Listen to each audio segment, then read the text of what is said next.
I can take the dick off the table based upon my standard. You aren't gonna get hold of this dick if you ain't being the woman I need you to be.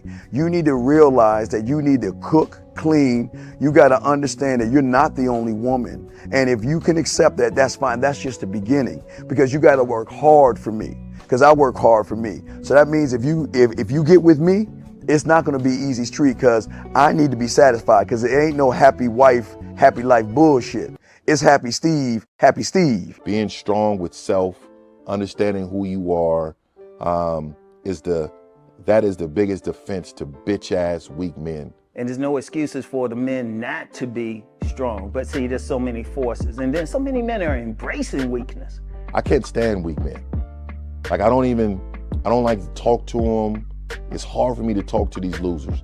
I've always been a winner at the winner's table. You know, I believe it's a sin to impregnate a woman who can't raise a child, you know, or impregnate a woman who's not fit to be a mother. And I think we have a responsibility in what we see today in these weak ass little feminine boys. I can't tell another man what to do, but I can't dress feminine. I can't wear nail polish. It's just something that I can't do. Why?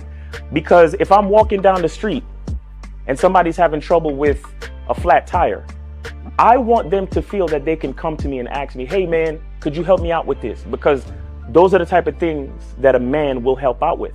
So I need to look like a man so they can know where to come for help. Yeah, it is such a thing as toxic masculinity in the minds of bitch ass motherfuckers. Talk about masculinity, assertiveness, authenticity, transparency. How can a guy who's straight up and honest with what he does be toxic? If the media can train you to think something bad about it, you hear the word and you want to instantly have a certain reaction. You stop thinking, you start feeling. And when people learn to think and feel and not think through their feelings, that's when they can evaluate a person holistically. And they can say, is this toxic masculinity, or did I just hear something I didn't like? And why did I not like it? And only let me go within myself to see why. I don't never look at no motherfucker and say, oh, that's a toxic masculine motherfucker. I never ever had, I didn't even know. That was an invented concept from a weak motherfucker that was like, I'm just tired of this motherfucker trying to tell me what to do and bully you over me with this bullshit. What's going to make you successful is just understanding who you are and getting your mind right and being happy with who you are. That is the thing that's going to really make you successful. Because after you get all the toys, after you get all these things going on, you've had sex with all the women you want to have sex with, you traveled all the places, you're still going to be you, and you're going to always come back to you.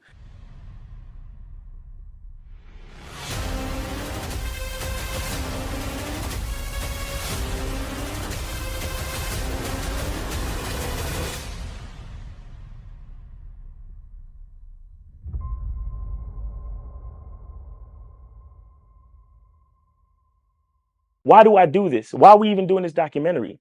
I want guys to be in the best position possible. There's no way that I'm raising my voice or calling you a bitch ass nigga because I'm trying to hurt your feelings.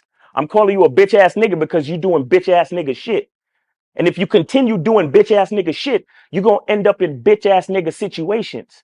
You get what I'm saying? So when I call you a bitch ass nigga, trust me, it's because I love you. Game Kings 2, the definition of man, is out right now. Click the link below or go straight to masculineidentity.com to get your copy today. Still ain't getting women? Really? Come on, son. You need to go to badboymembership.com and step up your game. What's up, y'all? It's your boy, Mr. Locario, the bad boy of the dating game, and I'm telling you that if you really want to attract beautiful women, you need to go to badboymembership.com. This is where you get 45 through 90-minute step-by-step dating advice tutorials every month. Just sign up, follow the advice, and you'll get the women you want. Go to badboymembership.com. That's badboymembership.com. It's your boy, Mr. Locario, the bad boy of the dating game, and I want to tell you about my documentary, Game Kings, the definition of game, starring myself, the Boss Mac Topsoil, Rosebud, Ron Wills, Miles Cunningham, and much more. In this documentary, you're going to learn about confidence, manhood, attracting women, and the definition of the game. To get this documentary, go to MrLocario.com.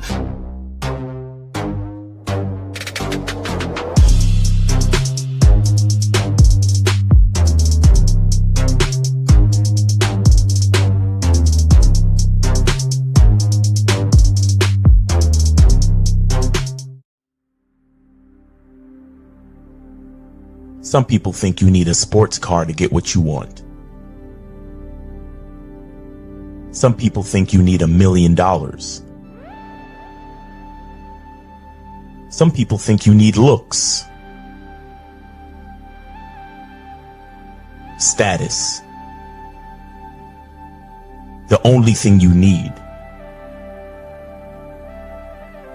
is what they can't get unless they come straight to you. And that's your identity.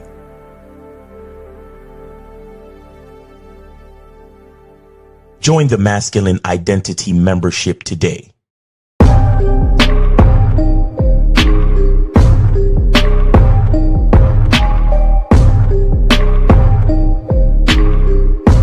MasculineIdentityMembership.com.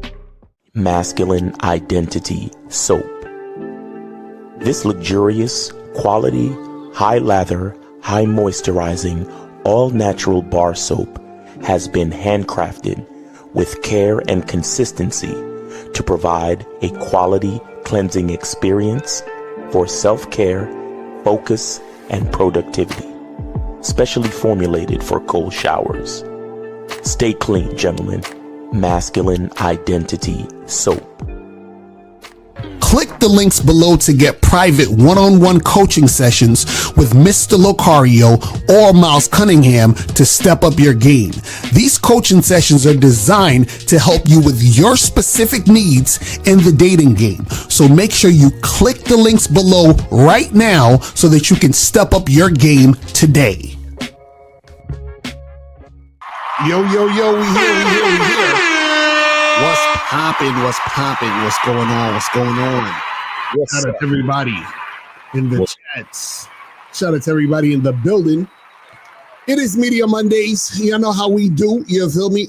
Man, today, guys, we're going to be talking about, how you got to choose your woman carefully. Okay, you got to do it, man, because dudes is out here, you know what I'm saying? Like, fucking up in their situations because they don't actually know how to choose women correctly. They don't know how to vet and all that other good stuff. But today we're going to be talking about that. But before we get into that, man, today is Media Mondays. Guys, if you have anything to promote, donate $50 or more to promote your music, promote your business, promote your Instagrams, whatever you want to promote. Just hit us up and you can promote that. If you guys want to call in, the call-in number is 844-672-7300 is the number.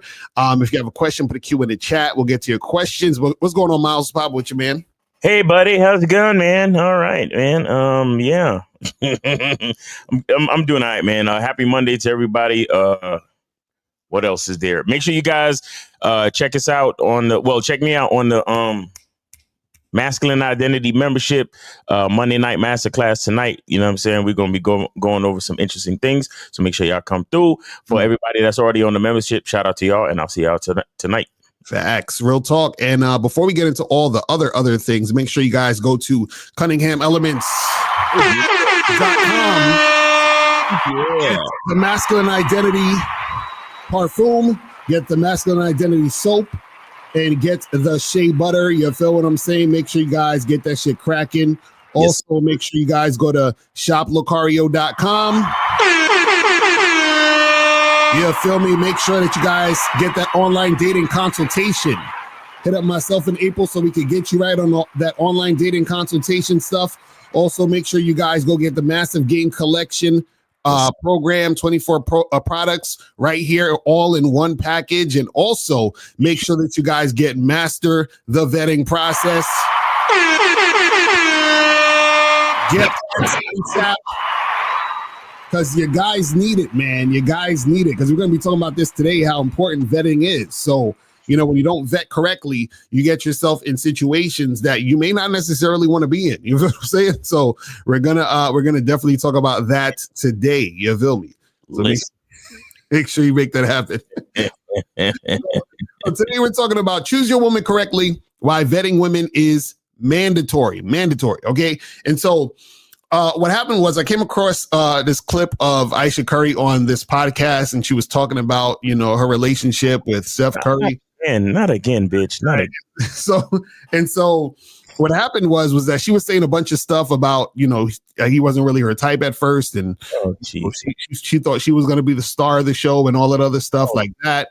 So we're going to show some clips and get into that. But before we get into that, I want to just talk about this, just in general real quick, is that the reason why you want to choose your woman correctly, especially if you are dealing with a woman long term, right? Mm-hmm. Why you guys need to learn how to vet is because when you are interacting with a woman and she is a chick that's going to be with you long term, like a serious relationship, like this is your woman and all this other stuff, the chick that you allow to be in your life, then understand that she represents you, right?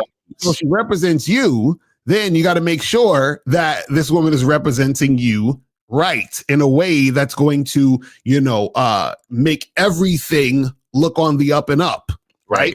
So especially in his particular situation, Steph Curry, he's a celebrity, he's a famous basketball player, all these other different things, which is why she's even on the podcast, even talking in the first place. You feel what I'm saying? So, bro, which is the funniest part. Like, it makes me so sick, bro. Right? So, like, it's crazy, bro. Like, the only reason why anyone cares to see you on a podcast is because of your husband. Right. The only reason why a podcast exists is because of men. Mm-hmm. Fucking piece of equipment used to conduct a podcast was built and invented by a man. Mm-hmm. And then you sit there on the shit talking about, man, I didn't even look at this guy. He wasn't even my type. I don't even like men. And then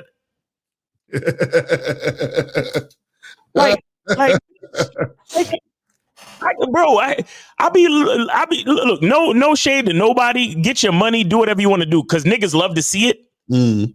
But it's like, I don't even see the point in talking to females on podcasts. Mm-hmm. Mm-hmm. You got these niggas, they bring these bitches on and they actually ask them questions. Mm. As if the answer to the question is real or if it means anything. Right. I watched a podcast the other day. The female said something. Mm-hmm. And then literally less than 5 minutes later, she said the exact opposite shit. Mm. And I'm just like, what's the point? What's the fucking I swear to God, it's crazy. That's the crazy part is that, there is no point because, and this is the thing, right? So what happens is this is why, this is sort of like a complicated issue in a sense. And the reason why is this, right? Is because, so what happens is that when she's on the podcast talking, she's not really thinking about the brand of him. She's thinking about her by herself.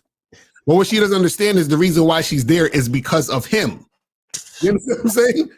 So what happens is that when you forget that you're there because of him, you can end up saying or doing things that affect the brand, which is him. Exactly. He is the brand. Right. Like, shout out to Boss Mac, man. Dick is a gift. See, y'all need to go watch Game Kings 1. Mm-hmm. Because y'all need to know what, and I probably need to put the fucking clip with it. Mm. Because what Boss Mac said right before, dick is a gift. He said, the bitches shine because of the nigga. Mm-hmm. The bitch shines because of the nigga. Right. What do you do? What are you like? See, in my opinion, people want to get religious. That right there is true blasphemy. Mm. Like, that shit is the realest, most practical form of blasphemy. Right. Like the man that did what he did to make you have a name mm-hmm. that people want to call, mm-hmm. that people want to invite you to a podcast on. Right. It's because of him. Mm-hmm. All you're supposed to do is go on a podcast and be like, I'm happy to be here.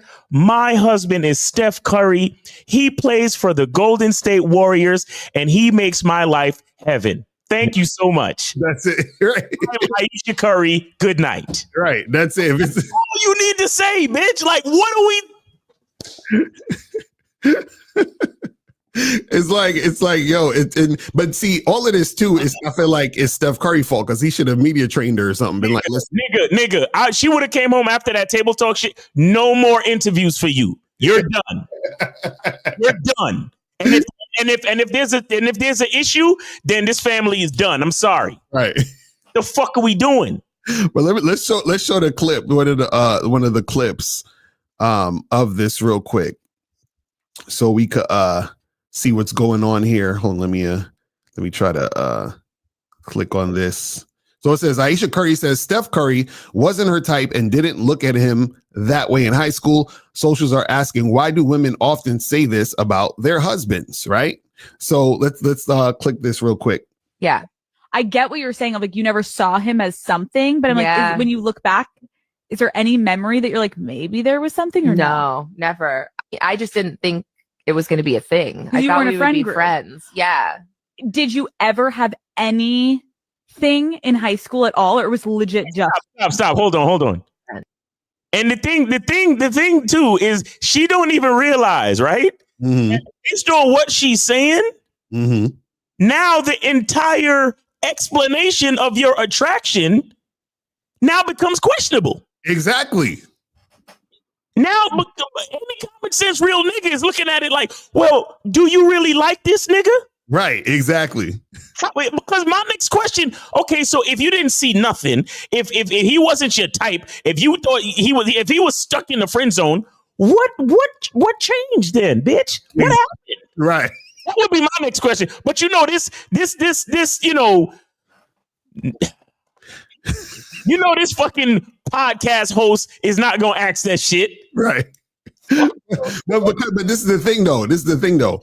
The problem with that is that, see, they think that, like, this is the thing. Women delude themselves into making something true that isn't true.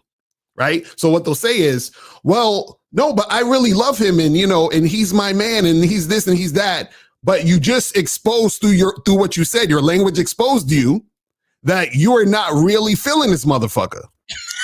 You know what I'm saying? Like, you just said it.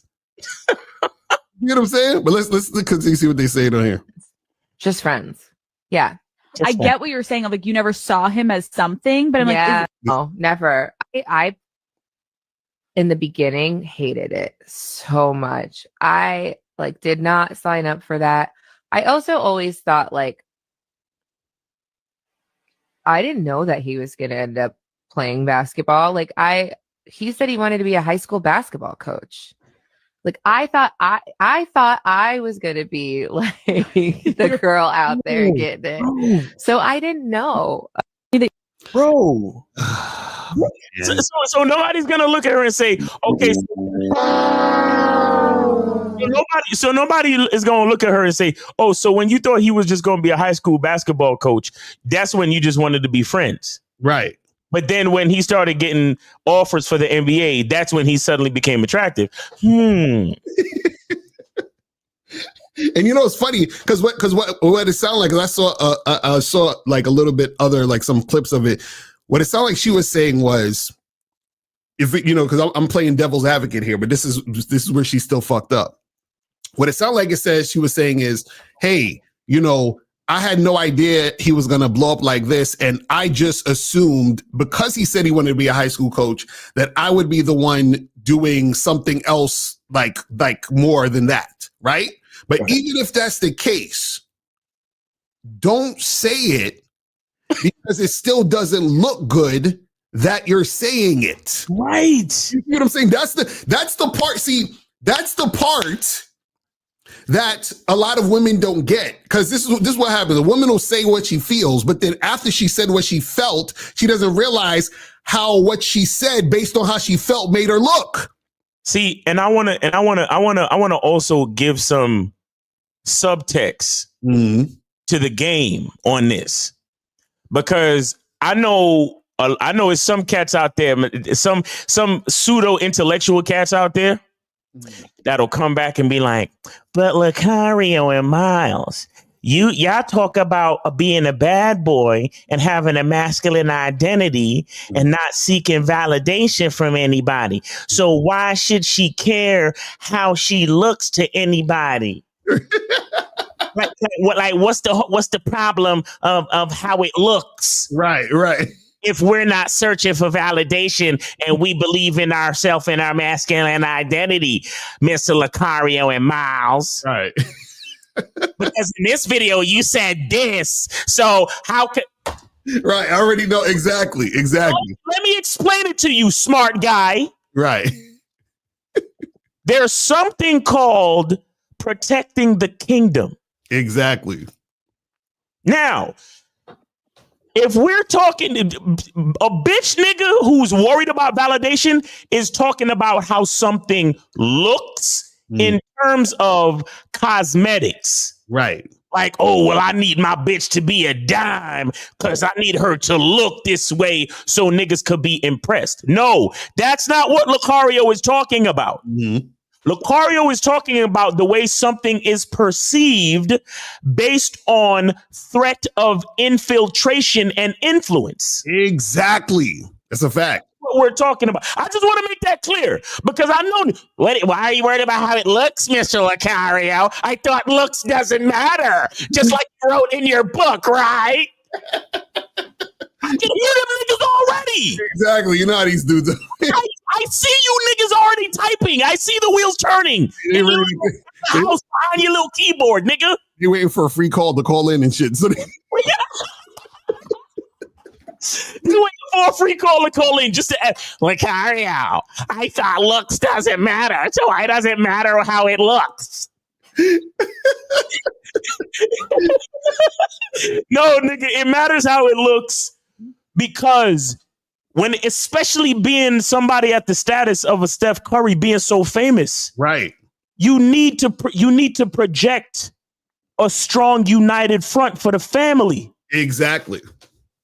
What the fuck? Like exactly, because you gotta have that, and also too, we ain't even talk about the money part because you fuck up the money by fucking up the brand, which is the brand is what's keeping the money coming in the way it's coming in. Exactly. Exactly. Because it was that Ayesha opens herself up, herself in her relationship up for someone to weasel their way into the steps. That's a fact. Because remember I used to talk about how I used to fuck with chicks who have boyfriends and husbands and shit back in the day. This would be the perfect example. Like if I was to meet Ayesha Curry, right? It would be easy for me to go and talk to her, right? Or to put some shit in her ear, right? To make her question her whole situation. You could run up on her and just be like, that nigga's still that same basketball high school coach. Fuck that nigga. Right. You see, because I mean, it's like you living in his shadow and shit. You know what? If you was to fuck with me, I'd make sure you shine, bitch. I'll put you in the front row every time. I make you walk first on the red carpet so everybody can see Ayesha. You feel? I could do that for you, bitch. I could do that for you. Exactly. That's what I'm saying. That's what I'm saying. Like, dudes don't be understanding this shit, man. It's like the chinks in the armor. Like, see, a dude who understands this shit, he's like, oh, I got her. I correct. Like, listen, because from this one and the other Red Table Talk shit, she's already explaining what she feels she's missing. You understand? Right. She feels she's missing. Because remember, on the other Table Talk, she said, oh, sometimes I wish I had more attention. Oh, really? Okay.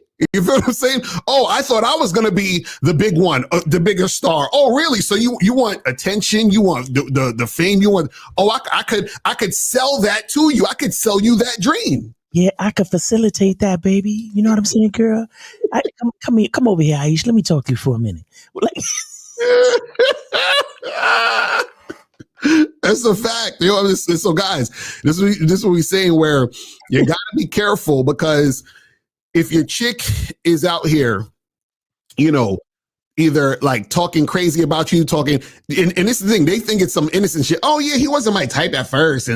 No, you're supposed to be like, hey, listen, the moment I seen this guy, I knew he was the one. Oh my! Let me show you this video. I'm gonna put up this because I shout out to Mediocre Tutorials and Reviews. So I'm gonna show this clip real quick, and then he's gonna show the contrast between what Ayesha Curry did, and what Steph Curry did. So let's watch this real quick. Ayesha Curry is back on social media talking about how she hates Stephen Curry. She was recently on a podcast and she talked about how she actually never wanted to be married. She never wanted to have kids, and she always saw herself as a career woman, etc., etc. Which I get it. You know, people have visions for their own life, and when they get in relationships, sometimes they have to compromise. But my thing is, why 10 years later talk about it to the world? I get people need to get stuff off their chest, but it's just a better way of going about it than constantly embarrassing your husband. I cannot agree more with this guy. And this is the thing. You know what it is also? Is because, and this is the difference between men and women, right? And I'm actually talking about like men, not males, like men. You understand what I'm saying? Yeah. Is men always think about the group. Women think about themselves. Nigga. You see what I'm saying? Nigga. Hey, and I'll give you an example using Steph Curry. Mm-hmm. Almost every time she comes out and put her fucking stink ass toe jam filled foot in her goddamn mouth, when anybody asks Steph Curry after the fact, he's always saying some benevolent like other shit to kind of make it sound better than it was. Right. Like I remember, I'm just paraphrasing from what I remember, but he's like, yeah, I'm glad she has the freedom to speak her mind and her truth, and I appreciate her, and she's the best mother and she's the best wife, and I love her, and I just, I appreciate her explaining her truth and doing everything she does for this family. Right. So it's like he's saying all the shit she's supposed to be saying. Exactly. But this is exactly okay, man. Fuck that. I know I'm gonna sound misogynistic, but fuck all of y'all. Listen, this is why in the Bible they say women shouldn't preach. Mm-hmm. Women shouldn't talk unless they talking to their man. They shouldn't really talk. Have conversation with your friends and all that shit. But you shouldn't really be answering questions about the kingdom. Because the kingdom belongs to who? Exactly. That's a fact. That's a fact. Like you said, when she speaks, she's just thinking about her selfish emotions and how she felt when I first met him, it wasn't really like that because Instead of saying to yourself, because and here's how she could do it too. If she really had like a real modicum of appreciation and femininity about her, she could really be like, when I first saw him, I knew there was something about him, but little did I know how much he was going to affect my life. Exactly right. You can say something like that. You don't sit there. He's just this little scrawny, light-skinned guy. And that's not. We're just friends. Like, you know what I mean? We was just whatever. We was just friends, like. He was supposed to be some little high school basketball coach. I don't know. It was stupid. I don't know. What is wrong with you? Mm-hmm. And I bet you any amount of money, if somebody asks him some more shit, he gonna have to fucking do damage control again to protect the fucking kingdom. Right. Yeah, she's my wife and she has the freedom to tell her truth and I love her and everything's great. because he knows. Mm-hmm. If he comes back and does something similar, like, yeah, I was simping, and half the time I feel like she don't even like me these days. Right. Like if he wants to go to the public and say some shit like that, the fucking vultures is just rubbing their hands together, like, yeah, about to break this whole Curry family up. Mm-hmm. And I bet you any amount of money in Steph Curry's mind, he's like, I don't want the same shit that happened to my parents to happen to me. Right. Because his parents divorced. Right. You see what I'm saying? And I can confidently assume that he doesn't want the same thing to happen. Right. But she's always out here talking shit. And it's like, damn, bitch, go sit down somewhere and enjoy your fucking life. And my thing is this. If she want to talk like that, do it on the phone with your girlfriend. Don't do it in a public. You see what I'm saying? So if you just like want to sort of shoot the shit and talk about certain things, cool, but you don't do it on a stage. You understand? Again, it's the optics. This is what we're trying to tell y'all. Because remember, see, when it comes to this game, especially in these type of situations, right? Her doing all of this, like we were saying earlier, creates a scenario where we're seeing it. So a motherfucking vulture swoop in and just disrupt the whole shit. And see, this is the thing. A dude doesn't have to physically be there to disrupt your situation. Facts. He just has to be there in her mind. Facts. Bro, this little type of shit is the difference between when you in a party and somebody's meeting you and Ayesha. Right. Between him putting his hand out to shake her hand and him coming in for a fucking big ass hug and a kiss on the cheek and all this other shit. Right, exactly. You know what I'm saying? Like, you know when niggas know the certain limits that they could certain lines that they could cross with certain niggas. Right. But because of all this type of shit in the back of his mind, he's like, well, I know this bitch don't even really respect or like this nigga. So let me ease in for the hug and the kiss and the and let me hug her for a couple seconds longer than I need to, too. Right. And he just gonna stand there and take it. But then you got other niggas where they see your wife and they just give her a head nod or some shit. Because they know the fucking fortress is impenetrable. Right. So when you see my wife, you just say hi verbally, or you shake her hand, or you just give it a head nod. You know what I'm saying? That's the difference with this type of shit. That's why niggas gotta be careful, bro. Right. That's why niggas gotta be careful, because again, it's not about the cosmetic look. It's about the look as far as a united front. Right. Come on, man. And it could get very dangerous, because this type of shit could put Steph Curry in the type of situation where he might have to fucking check a nigga, and then Steph Curry assaults a man at the gala, and oh my God, he's brought up on charges and this, that, and the third. Right. And his season is in jeopardy, and he might be suspended for the entire season because he injured that man and blah blah blah, all because this bitch won't sit down. It's crazy. It's crazy.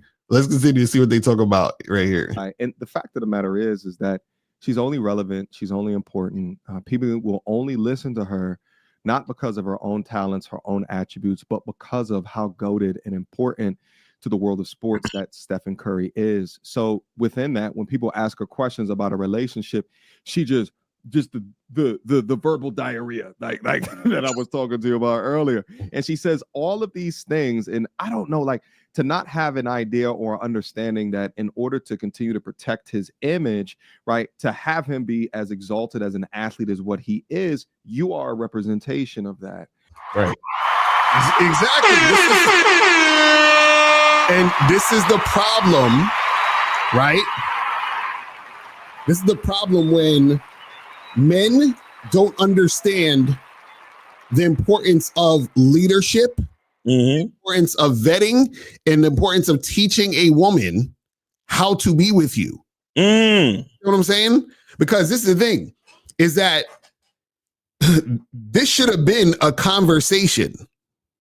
This should have been an interaction he had with his woman saying, hey, listen, that last shit you did, you can't do that shit no more. And if you're doing that shit, ain't no more interviews. You see what I'm saying? No, and like you said, media training, like get somebody to come in and tell her what to say about her fucking husband. Right, because this is the thing. You know, a lot of these interviews, sometimes what they do is they have to email you or send you the questions before the interview. Sometimes that's what they'll request. They say, hey, okay, you want to interview? I'm going to need all the questions. They're going to look over all the questions, and you already have pre-planned answers for the questions. You see what I'm saying? So you don't even have to go off the cuff. Right. So they could have been like, hey, when she asks you this about Steph Curry, say this. That's it. You feel what I'm saying? Like, I'm like, what is this? This shit is crazy, man. Shit is crazy, bro. I'm like, man. But anyway, let's continue. Because I want to show because he's gonna show that clip of Steph Curry talking about her in a second. But whether it be through his own support, if you get naked on a magazine cover, or let it be your confirmation that you're jealous or envious of his current position because of the oogling eyes of 304s, and you want to have men slide eggplants up into your DM as well. And that's another thing too, is low key, you gotta watch out for this too. And is because, and I've had situations like this where you'll have women who are actually jealous of you and your success. Yeah. You understand what I'm saying? Yeah. Like they don't like the fact that you're getting all this attention and, you know, this and this and that, and it's not on them. Yeah. You see what I'm saying? And this is what happened with her, because even when she was on the Red Table Talk shit, she was talking about, oh, I wish I got all this attention and such and all this other stuff. And it's like, the fact that she would even say that. Bro, you know what she should be saying? She should be saying, I'm glad he's getting all this attention. Because I remember when I used to pack his sports bag and I used to fucking mix his protein shake. And I used to be up with him in the morning to go take him to shooting practices and shit. So I look at everything that he's getting right now, and I'm glad to be a part of the foundation that built everything that my husband has accomplished today. That's the type of shit she should be saying. Right. Basically. The fuck are you you know, because he gets so much attention. I worry I don't get that for me because no one's looking at me. Mm-hmm. Exactly. Who do you want to look at you? Mm-hmm. This nigga is literally the man. Right. Multi-million a year to play basketball. Got your resources, protection and everything covered. Mm-hmm. Who else do you want to look at you? Right. Yo, you see, and this is what I say this all the time too, right? Being an actual man, like being on point, taking care of business, it's a thankless job. Right. When it's the better job you do at taking care of and looking out for and providing for a woman in however you do it, the better the job you do is the more fucking comfortable she gets and the more she begins to take it for granted and start and then does dumb shit like this. Mm-hmm. This is why, like, sometimes I'm not mad at the niggas that treat women like absolute shit. I'm not even mad at y'all niggas. Because I'm sure there's a good high percentage of them niggas that realized it early. Like, oh, when you go above and beyond, it's a thankless, unappreciated energy. Right. This is why we talk about over here, when we talk about, and this is why I say to you guys too, the best way to invest in a woman is to invest in yourself. Right. Don't go out of your way to do nothing just for a woman. Just because you're trying to make her happy or to keep her happy. Never. Make yourself happy. Facts. And then when you're happy, she'll be happy in your presence. And that's it. Right. The rest of her life could be in shambles. But when she's chilling with you, it's all happy. Why? Because you're happy. Exactly. Stop trying to make women happy, bro. Make yourself happy. So when they spend time with you, they can bask in the glory of that happiness. Right. That's it. Anything else is whatever. Like if they fucking with you at your job or over anything outside of me and you, it could be the worst turmoil ever. But when you come chill with daddy, that's where all that bullshit ends. And you know, it's crazy. I feel like this is what I feel like is gonna happen. Either at some point they're gonna get a divorce. Damn. Either sooner than later, or what's gonna happen is that she wants it. She's gonna file for it. Right. Or they're gonna stay together and it's gonna come out that some other shit they were doing some other shit behind the scenes. Right. Because what it seems like to me is this. And again, I don't know these people, right? But from what I'm seeing from what they're saying and how they're presenting their situation, right? Ayesha Curry seems like she really, really badly wants new dick. Yeah. You understand what I'm saying? Like she really, like she's like, it's like, and this is the thing. She could be getting new dick, and we don't know. You understand? Meaning either on like doing it behind the scenes, even where Steph Curry don't know, or she could be getting new dick and he knows, and he could be getting new pussy. You understand? On the side, because this is the thing. How long these motherfuckers been married? A long time. A long fucking time. Like it's like about 15, 20 years, like something like that.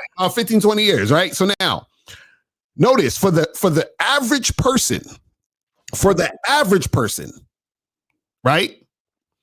So he said she had Steph since 2011, right? So for the average person, it's challenging to stay faithful sexually for that long. The average person. Now, you got these two motherfuckers.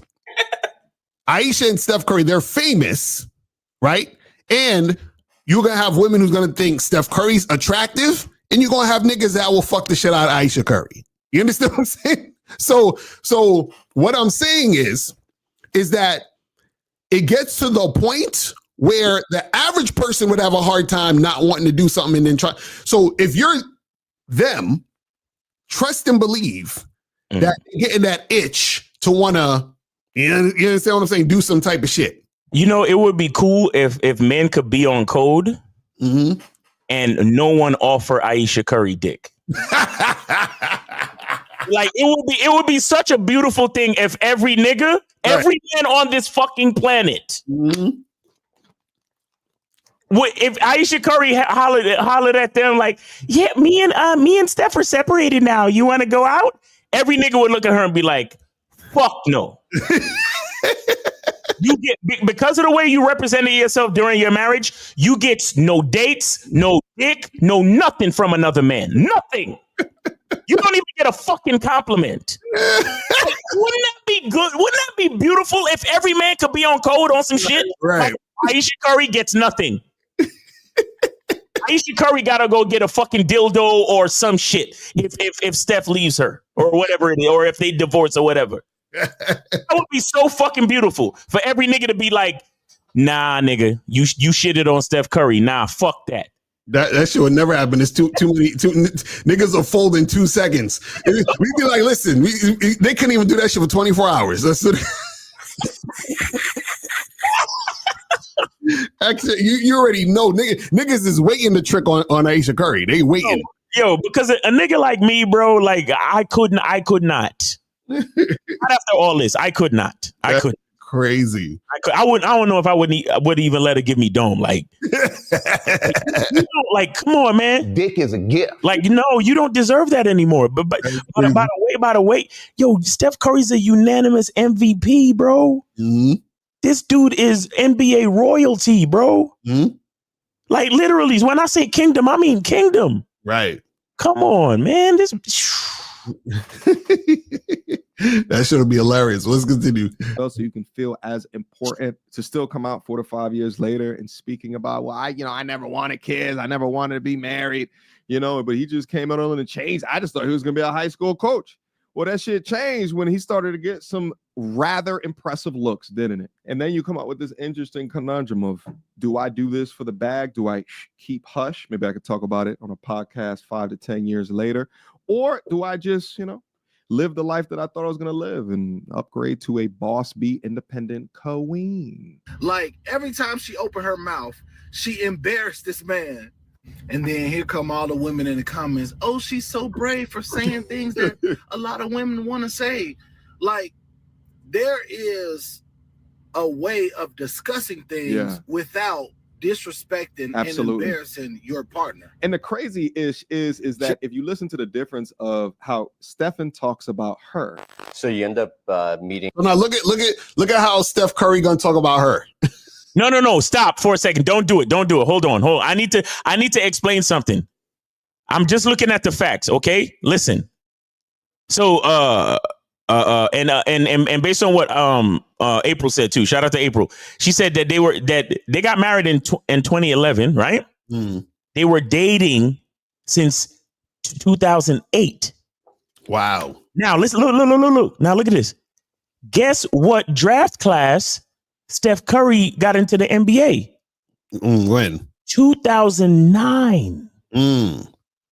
So they was dating in Now you don't just like happen to get drafted in the NBA. If you're about to get drafted in the NBA, you know, like a year before, because your coaches is telling you, like whoever the scouts is letting you know. And remember, his father is Del Curry, who was also, he had a job with the NBA or any one of them, and he was an analyst for the NBA or for some broadcast company in affiliation with the NBA. Right. So that means when he's about to get drafted, he knows at least a year out.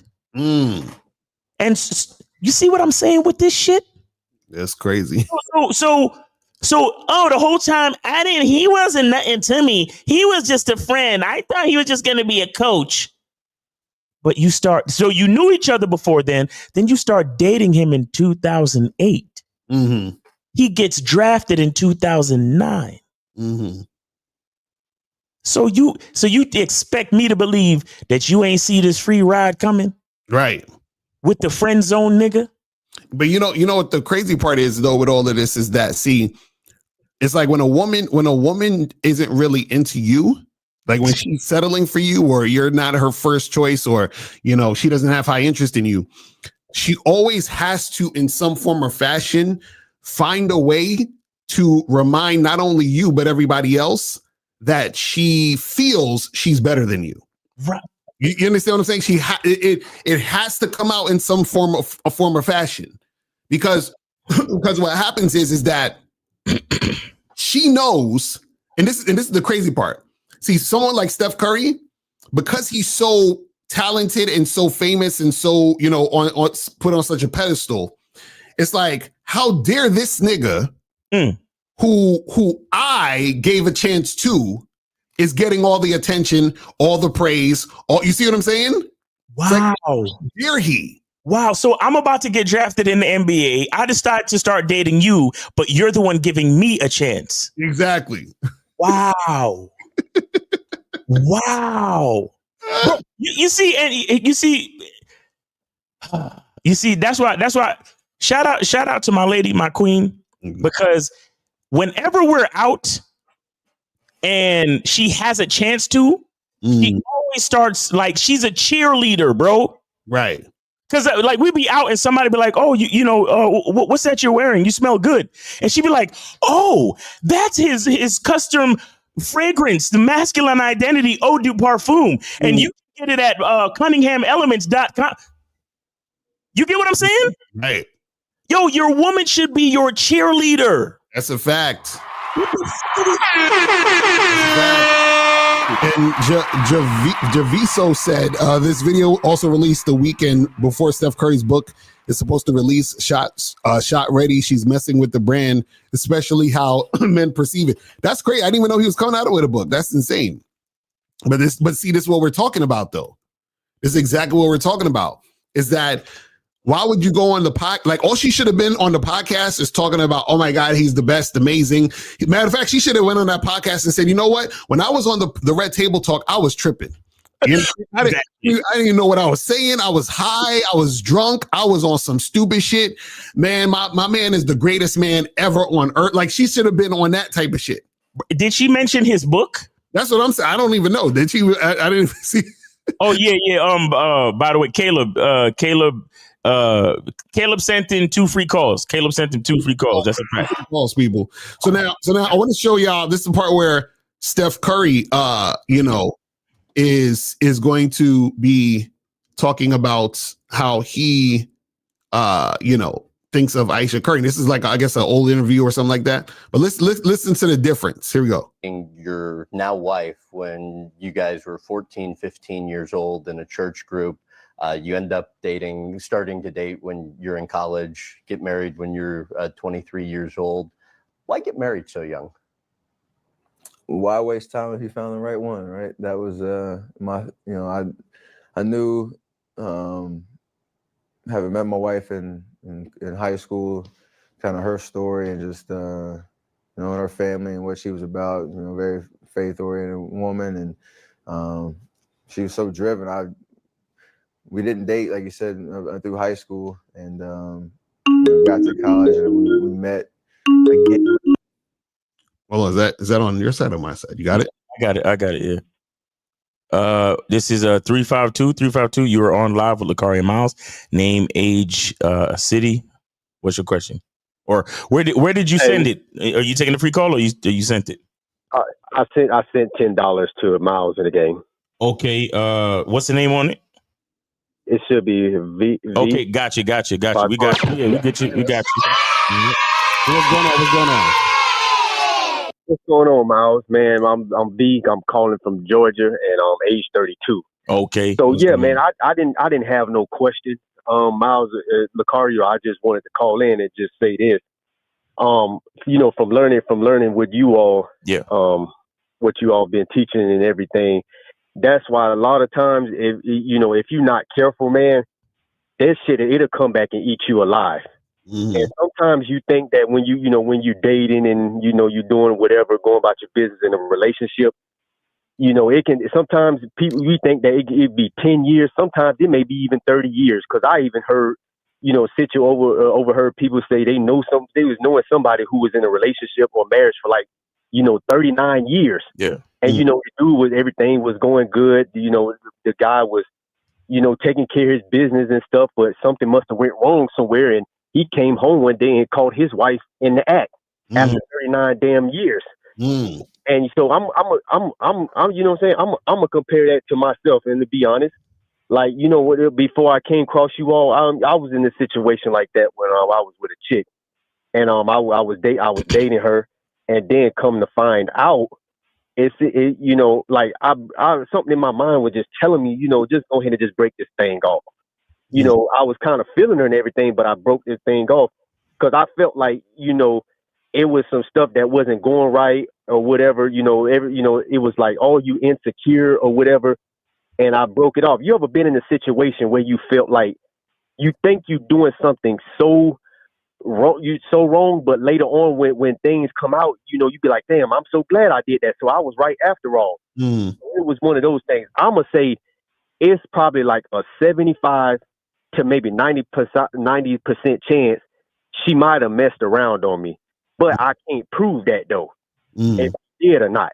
Mm-hmm. So, but come to find out, but what I'm saying is the way I was moving then, before I came across you all, if I would have kept on, and we dated for like 2.5, 2 years, 8 months or something, almost 3 years, kept on, let's say if we would have got to that 10-year mark, or I did get married and it would have been that 10-year, 15-year mark, I would have been in that same damn situation just like this dude right here, Curry. I would have been just like him. But my thing is this, man. What y'all doing, man? Y'all hitting it hard on the nail right now, man. This is some real shit. And I'm just, for all the callers and everybody that's listening, that's why I say, man, you got, like you said, we got to choose your woman. Really got to choose her carefully, because sometimes it might not even be 5 years. You got to be consistent all the way till you in the ground. Yeah. 30, like I just said about the one individual, 39 years. And he walk home, then, he ain't never see no signs of nothing, and from what I was hearing, he was doing everything right, supposedly. Right. And then he walk home to that, and he catch his wife in the act after 39 years with a young dude. Damn, that's crazy. That's how it goes, man. That's how shit be happening. You know what I'm saying? Yeah, man. That's why I make sure, I listen to y'all and, set up a consultation and everything with it and all of that. So, and also, but I appreciate what y'all doing, man. What y'all doing y'all thing, man. Y'all keep putting that game out there, man. You know me, I'm gonna keep listening. All right, appreciate you, brother. Thanks for calling in. Thanks for supporting the show.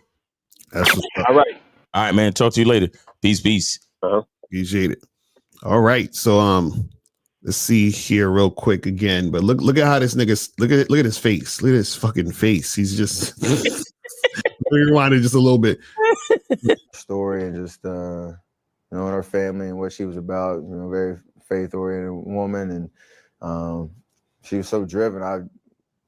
We didn't date, like you said, through high school. And pause that real quick. See, that's the friend zone. Right. He said we didn't date through high school. That's the friend zone. Mm-hmm. Okay. Now, when we in college now, you see a nigga, he dropped like 50 points in one game and shit. Damn. in his college career, and then he went to a couple of different schools, and I think he might have was the runner up or won a championship in college and this and that. You get what I'm saying? Mm-hmm. So I'm friend zone in high school. Oh, but when you start seeing me making moves, all of a sudden, now we're dating. Right. But now when anybody asks you questions, oh well, yeah, I'm mad at all the attention he's getting, or yeah, he wasn't really my type, and what? And I want y'all to see the polar difference between when a man speaks on his family and when these fucking females speak on their family, and they from the same fucking family. Mm-hmm. How is the scope so different? Right, and this is why. See, the reason why it's different is because he didn't teach her how to be. See, this is what you guys got to understand. You actually have to teach a woman these things because women aren't thinking about these things. Nope. You understand what I'm saying? You have to teach a woman. Okay, when you're out there, you're representing me. So I have to teach you how to represent me, because if I don't teach you how to represent me, you're going to go out there just representing yourself. And if you're just representing yourself, that is going to make me look bad. Why? Because you're just going to be talking about how you feel. Yeah. You see what I'm saying? That's the crazy part about this whole shit. But you see, that's the thing they're not understanding. But again, this is why leadership is important. You know what I'm saying? Yeah, I college, and we met again. I like to say we've always met again out in LA when I was for the ESPYs after the tournament run. You see, because she was living out there for some.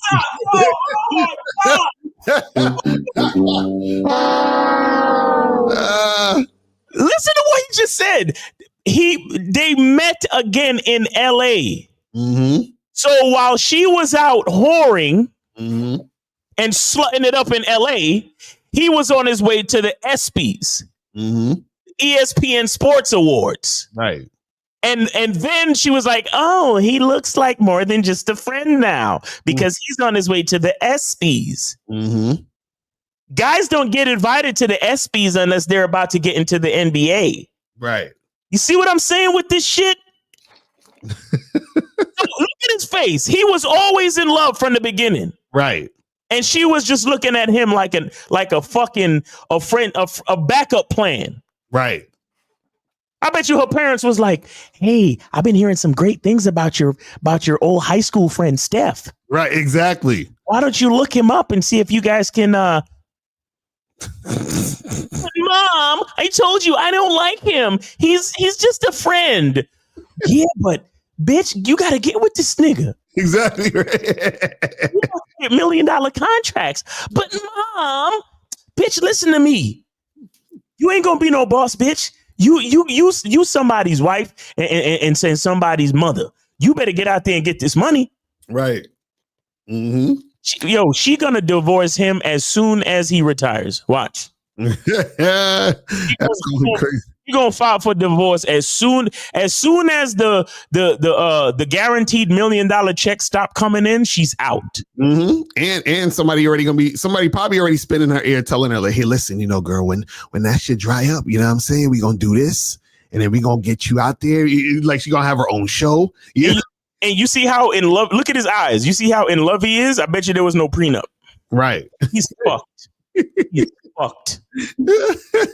Let's continue on her acting career, and that was kind of just fate right there. We two kids from Charlotte meeting again in LA on a whim, and then kind of keeping it going and on a whim. I know he think it was a whim. That shit was calculated.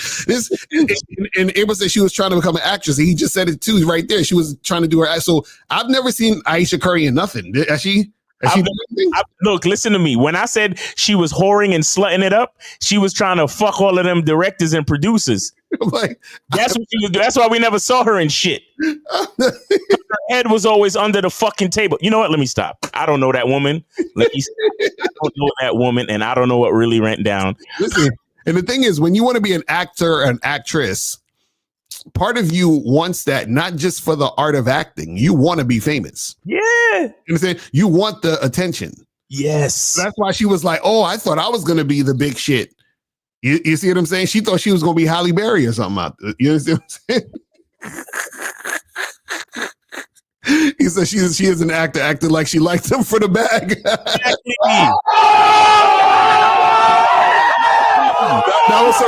That was her greatest role. This is her greatest acting gig. That was her greatest fucking role, and look how well it paid off.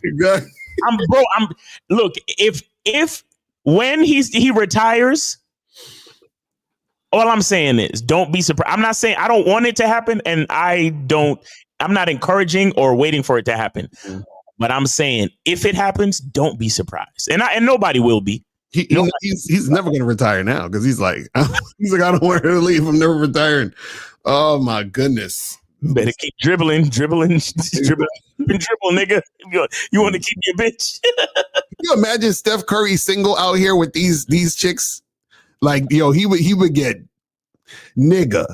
Listen, Steph, if you watching this, as soon as she divorce you, matter of fact, no, hit us up now before she divorces you, because yo,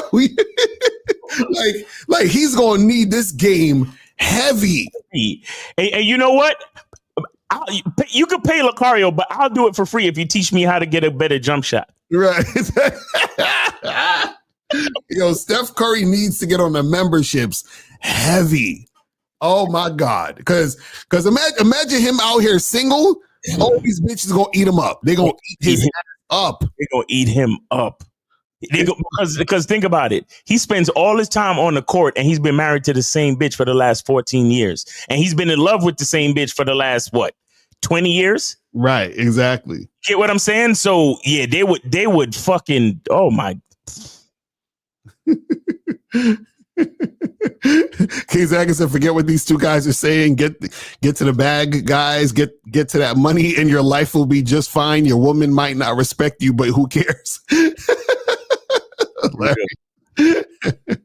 Oh man, but this guy dated for 2-3 years when I got to Golden State, and knew I found the right one, so didn't want to waste any time and start a family and get married and oh my god!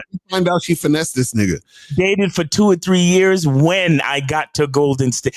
Is he not even listening to himself? And remember, didn't she just say she didn't want to be married and have kids? A bitch that kept you in the friend zone in high school? Wait, let's do the math here. He was in the friend zone. Once he started coming up, that's when she wanted to date him. Then she said on the podcast she didn't want to have kids or get married. So that means that she just did it to try to get the bag. This is her biggest role ever. That's a fact. Oh, that's crazy. Look at him. He's reminiscing. He's thinking about how good the pussy is. Look at him. He's like, yeah, I knew I had the right one when, because she was about, her family and everything. Yeah, man. So if Steph Curry never cheated on her, is his body count 1? You know what I'm saying? If he never cheated or they're not doing anything in the background, like some swinger type shit, you trying to tell me he's only fucked one woman? That's great. Like he's finished. He's done. I'm telling you, he's done. Oh my God, he is finished. Life is good with her. Listen, show me one clip of him embarrassing her, talking negatively about her. He does nothing but exalt this young woman. That's crazy, man. All right, so let's say that's all I wanted to show y'all was that part of him talking about her versus her talking about him. Right. It's disgusting. You see, the difference is so polar opposite and disgusting, bro. Mm-hmm. Damn. That shit's crazy. So this is what we tell you guys, man. This is why you got to make sure that, you said, no, he was in college. Surely he was hooking up with others. I hope so. You know what I'm saying? Because I'm like, yo, the way he talking, like, he sound like the type of nigga that probably felt like he was cheating on Ayesha even when they weren't, like, really together.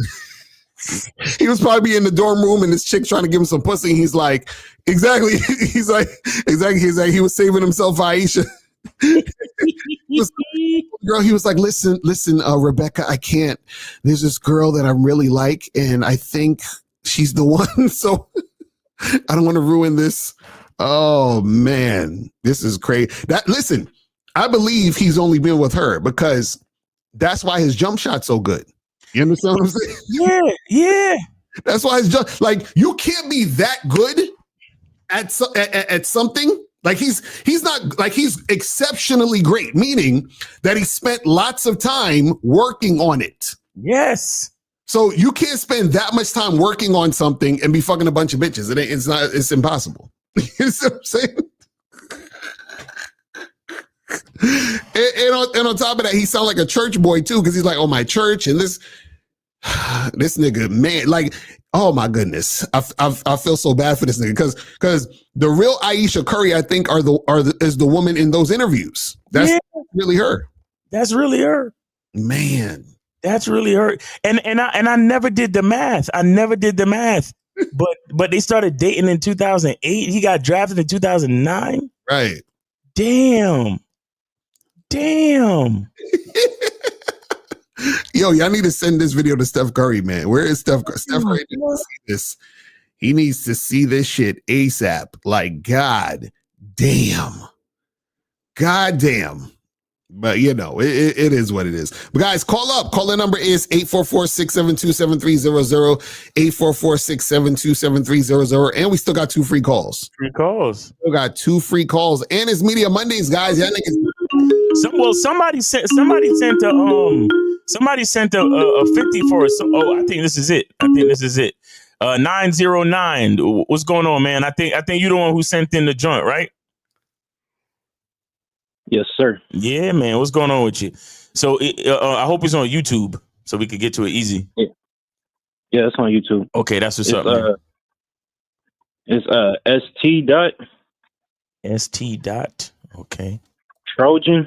Hold on. Pause. Hold on. All right. So hold your horses. You get it, Trojan. You said hold on, let me get to the search joint. ST dot what? Trojan. Is it space? Yeah. Because I got to do it exactly because this nigga, YouTube will not let me find you unless it's perfect. Right. Sure. ST dot Trojan. Sinclair. He got that long ass name. Jesus Christ. All right. So it's called what? Capri Sun? Which one is it? It's called Jim. It's called Jim. S. Trojan Esquire the Third and all that. It's called Jam. JAM? Jam. Okay. Yeah. Okay. Oh, is this the one with Khalees on it? Yes, sir. Okay, great. Hold on. That shit's crazy. Okay. All right. Hold on. Let me make sure I share the screen so I can see everything. Here, let's go. Anything you want to tell us about the song before we get it started there, buddy? This one of the first songs I dropped. I'm trying to build my catalog right now. That's why I donated. Okay. So hopefully y'all like it. Hopefully y'all check it out and y'all fuck with it. All right, cool, man. So guys, we got Saint Trojan Sinclair. His joint called Jam. Can everybody see this? Yeah, we can see it. All right, let's go. She told me turn it up, nigga, this her jam. I see little baby turn around, I was like, goddamn. Baby, your face real pretty and that ass real fat. Motherfucker gotta be jelly, cause jam don't shake like that. Hold on, little mama, what your name is? Hold on, little mama, what you came with?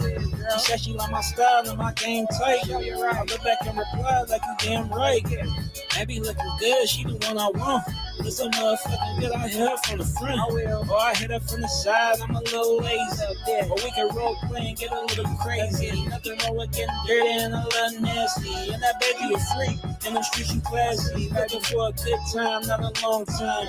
That nigga always calling at the wrong time. She told me turn it up, nigga. nigga, this her jam. I seen little baby turn around, I was like, God damn, baby, your face real pretty and that ass real fat. Motherfucker gotta be jelly, cause jam don't shake like that. Hold on, little mama, what your name is? Hold on, little mama, who you came with? She said she like my style and my game tight. I look back and reply like you damn right. I always been a winner like the Red Sox.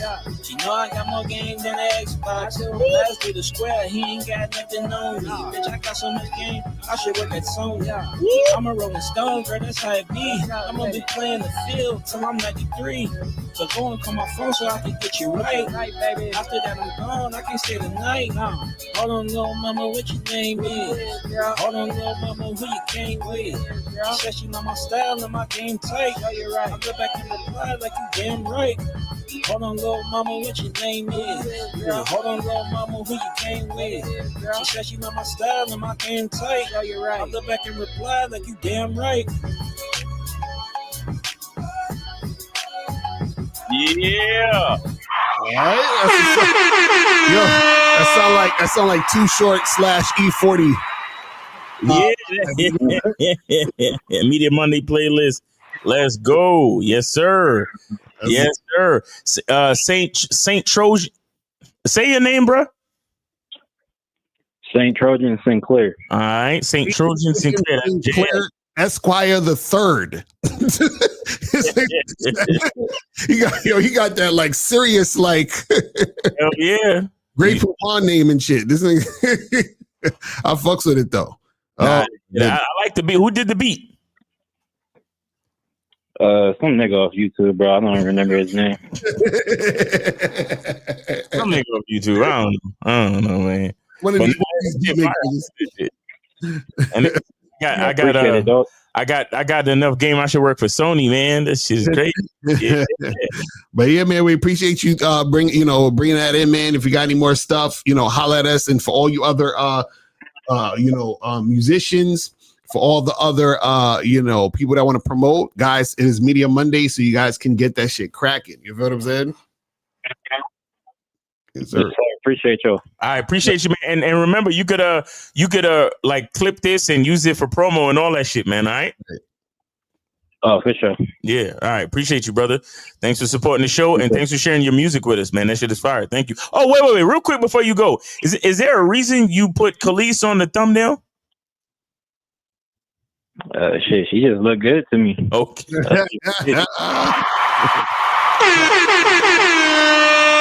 Yo, you should if you think are you following Khalees on social media? I was about to say too, yeah. Nah, I'm not. No, nigga, you missing out. She thick, nigga. Yo, follow Khalees on social media. She running around Kenya topless, basically. Yeah, no. She's not on IG. Like on some real shit though. Like she's like touring different places in Africa, but last thing I checked, she was in Kenya. But because she's out there in Africa in the sun, like her skin looks like flawless and shit though. I ain't even gonna lie to you. Yeah, I gotta check her out. Yeah, if you're a fan of Khalees, I think you would enjoy following that. Right, exactly. Y'all got you. All right, bro. Appreciate you, brother. Thanks for calling in. Thanks for supporting the show. Thanks for sharing your music. Yes, sir. All right, man. Take it easy. Yeah, man. That shit crazy. Mama, what your name is? So guys, call in. We need to play your scar joint. Oh yeah. I gotta put that. I didn't even put that up on fucking YouTube and shit. Put it on YouTube yet? That was a new joint that I did. Fire, bro. I love that shit, man. I gotta put up the new joints and all that other good stuff. Somebody's question saying, they said, would you advise men to be stingy with their money with females they're dating / smashing? I never spend money on females. I always tell them you got to spend first for me to think about it. M8, I got this song I got to play you. Hold on. Why the fuck you lying? Oh, man, let's stop playing like you out here telling chicks to spend money on you. But, to answer your question, the thing is that you shouldn't really be spending money on women in general. Like you should be spending money on yourself and then have women come along for what you're doing. You see what I'm saying? That's the thing. Because the thing is, a lot of guys think, for example, even a date, a lot of you guys think of a date as spending money on the woman. It only becomes spending money on the woman when you are doing a date for a woman. So that's the problem, is that a lot of guys, what they'll do is that they'll ask women, so what do you want to do? And, oh, you like this type of food? Okay, I'll find a restaurant that serves that type of food. And then you end up paying for her food at this restaurant that she likes. Instead of you going and telling a woman, hey, listen, come meet me Friday night. And Friday night, you always like to hang out at this spot. And so you tell her to come hang out with you Friday night at this spot. You feel what I'm saying? So a lot of times, guys are doing shit financially for women instead of doing things for themselves. And even, for example, when you have a girlfriend or a wife or whoever, and she's been properly vetted, you vet your girlfriend and shit, and she becomes your girl or whatever, you're still not spending money on her. You're spending money on you because she's under your program. This is what I'm trying to say. Like, guys, this is why we say the game is about you, not the woman. You understand what I'm saying? Because this is the thing. The reason why a lot of you guys feel some type of way when women leave you or don't want to fuck with you anymore is because you've been investing in her. You're like, damn, I spent all this money on this woman and she just up and left. You see what I'm saying? That's why y'all be feeling sometimes. Guys, anytime you do anything for women, you're going to feel some type of way when they don't want to fuck with you no more. See, the reason why a dude with game don't give a shit about if a woman don't want to fuck with him anymore, because he was never doing it for her. So whenever y'all doing it for the chick, that's why y'all feel some type of way. You see what I'm saying? Because y'all up there, oh man, I done took this girl to Roof Chris, and blah, blah. I'm like, nigga, that's on you. You was just doing that to try to get that pussy. It says when a woman I smashed came back on the scene after 3 weeks of not contacting me. I tried to set something up a week later, but she didn't make time in person. She acted uninterested. How do I go about this? What? Wait, she didn't make time in person. What does he mean? You mean that she was just like texting, or I don't understand what he's talking about. Because I don't know. All I'm hearing is you smashed a chick. You said she came back on the scene after 3 weeks of not contacting me. Now, did you contact her and then she didn't contact you, or were you sitting there waiting for her to contact you? Like, you got to call up DDT because there's a lot of a woman I smashed came back on how did she come back on the scene if she didn't contact you? Right. Or is he saying after 3 weeks of not contacting me, she did contact me? Right. And that's what I'm saying. I'm wondering, is he saying, did he contact her? She didn't contact him for 3 weeks, or they hooked up and then 3 weeks passed and he's like, well, she didn't contact me. And I'm like, what are we talking about? Yeah, you got to call in, bro. Let's move on, because that's you're not. There's too much missing from that scenario. Guys, we still got 2 free calls still? 2 free calls, guys. 2 free calls, guys. Still got 2 free calls, and we're gonna be here another like 20 minutes and shit. So make sure you guys call up. It says, when you start the process of manhood, what do you guys focus on first? Identity, mindset, mouthpiece, etc. Well, this is what I'll say. I'll say for you to go to masculineidentitymembership.com and join the Masculine Identity Membership. Masculine identity. Ross clot, bumba clot. Exactly. Get on the membership. Get on the membership. People say these guys think they have golden dicks, so they're waiting for the woman to call back begging. You know what the funny part is? I never wait for a woman to call me. You understand? Because the thing is this. If you're a guy, if you're leading, you're a leader, right? You create the situations you want. So even if I'm still got to tell her what to do, so it'll make a difference. But let's take the call. But 954, you're on live with Lakari and Miles. Name, age, city. How can we help you? It's Jay from Miami, man. I'm good, man. Hey, listen, man. Can you get to a quieter spot, or do you have the show playing in the background? No. Yeah, your shit sound crazy. Yo, Yeah, we can hear you now. Name, age, city, and you taking a free call or are you supporting? Free call. Okay, and name, age, city. It's Jay from Miami, man. What's good, man? So basically, hey, listen. How old are you? How old are you though? That's the most important part. I'm 25. Okay, go ahead. Yeah, so y'all always speaking about the game, but y'all never speak about going to the gym and body game. Wait, is this the same nigga that be calling up, always talking about going to the gym and all this other stuff? What's your question though? Nah. Oh, wait. Hold on. 647. Can you hear us? 647. Damn. 647. Can you hear us? 647. 647. Going once. I was trying to switch the calls because since this nigga was on some bullshit, I was trying to, instead of wasting the free call, I was trying to switch the call to somebody else. But you know how when you try to switch the call, does all that bullshit. Allow the second person to fucking hear you because Nextiva ain't shit.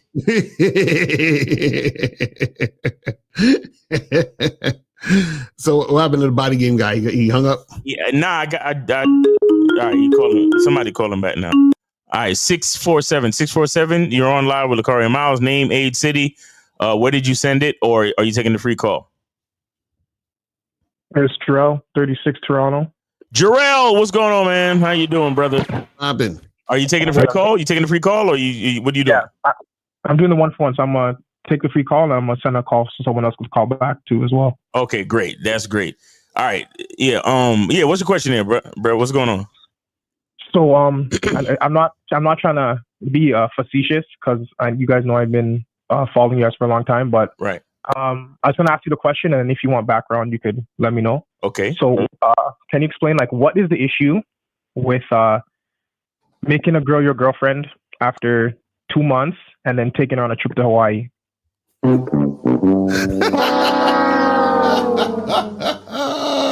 Okay, you said what is the issue? Yeah, I want you just to explain why it's a problem. Okay, 2 months is not enough time for that woman to show that she deserves a meal, much less a fucking trip. Right. You understand? And for all intents and purposes, that's an international. I know Hawaii's you said Hawaii, right? Yes, sir. Okay, I know Hawaii is a U.S. territory, but for you, that's international because you're in Canada, correct? Yes, sir. Okay, so that's an international trip. She doesn't even deserve a weekend getaway to someplace 2 or 3 hours away driving. Right. You understand that? Look, I need to see your efficiency of supporting my journey throughout the 4 seasons. I need to be able for your birthday to pass and I don't buy you anything for your birthday and you still want to see me after that. I need for Christmas to pass and I don't buy you shit for Christmas and you don't even ask me because you know you still going through the vetting process and you're waiting to earn the fucking right to get a Christmas gift from me. Right. You understand that? I need for all of those holidays and all of that bullshit to cycle through and for you to still be right there waiting and willing to say, I'm waiting for my man to recognize me as his girl. I need for a woman to do that. Right. And I also need her to do it with me not even fully explaining it to her either. Because that's another whole thing with the vetting process. Again, guys, go over to master the vetting process. Go over to shoplacario.com and get that fucking program. Okay, because there's a lot.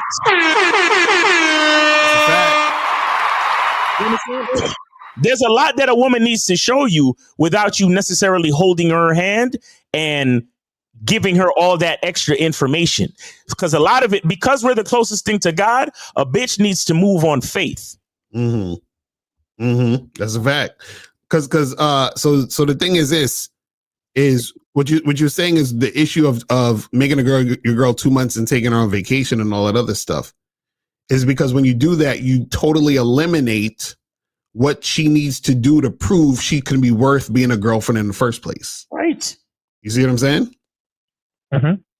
So that's really what the issue is. Now, you know, I'm sure the audience wants to know. Yeah, because I'd like to know what's the context behind this question. Right? Yeah, are you talking about you? No. Oh, Come on, thank guys. God! Thank God! On. So, Oh my God! Oh, go down. Because Jarrell, I would have been so disappointed, bro. Because I'm like, yo, you've been here for too long, my bro. Like, oh my God! But anyway, give us the context. Go ahead. Yeah, like because I'm on the Bad Boy membership, I have mastered the vetting process. But the only reason why I'm asking is because this past weekend, my sister came over. Like it was we had a family dinner at my parents' house, at my mom's house, because my dad passed away. And so recently, he passed away. Like I think it's been like 2 years now. Oh, 2 years. Okay. All right. Well, condolences to the family. Condolences to the family. That. Yes, sir. So, my sister's like, oh well, because I don't really see her that much, but she's like, oh, I have a new boyfriend, whatever. He's coming over. He'd like to meet the family.